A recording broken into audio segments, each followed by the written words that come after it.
Good afternoon, folks. Welcome to another Tips for Tuesday here at Next Level Fitness and Performance. Today I decided we're going to talk about shoulder health and shoulder mobility.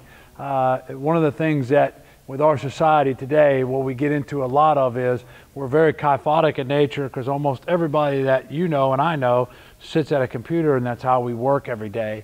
As well as if we're a student in high school or middle school or even elementary school, we're sitting at a computer, we're on our phones a lot. So we're very kyphotic in nature. So we're going to talk today about how to help regain some more of that mobility in our shoulders.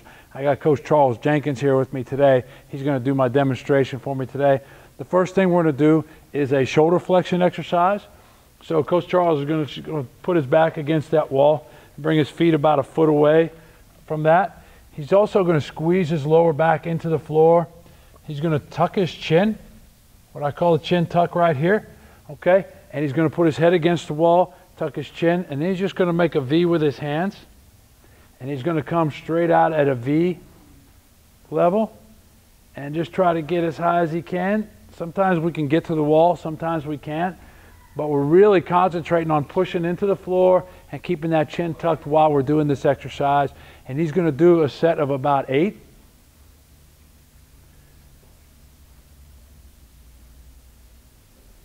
Here again, if I put my hand back here, I can feel his back pressing against that wall, which is what we want, okay?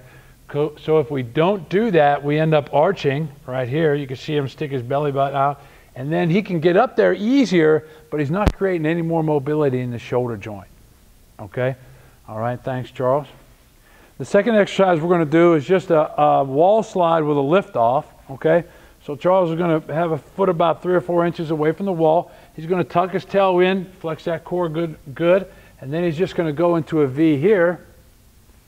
And as he gets to the top, he's just going to do a lift off. And we want him using that scapula to lift his arm off.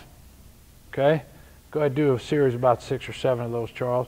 And as he's going, we want him to use his scapula to lift off. Okay? And not just using his deltoid to reach back. And we shouldn't feel any pinching up here. We'll try to use a little bit less of the trap and use more of the scapula in a downward rotation to move the arm away from there. Okay, good. So if you're having trouble with your shoulder mobility, I suggest you try these 2 exercises. I would do them every day. I would do 8 of the shoulder flexion exercises, and then on the wall slides, I do another set of 8. And maybe do those 1 or 2 times a day, and hopefully you will increase your shoulder mobility and correct some of that posture of this kyphoticism that we're into, right? Where we're down here working on our phones, working on our computers and such. Okay, so start pulling those shoulders back, get yourself in better shoulder and chest posture, and recreate some of that shoulder mobility that we might have lost.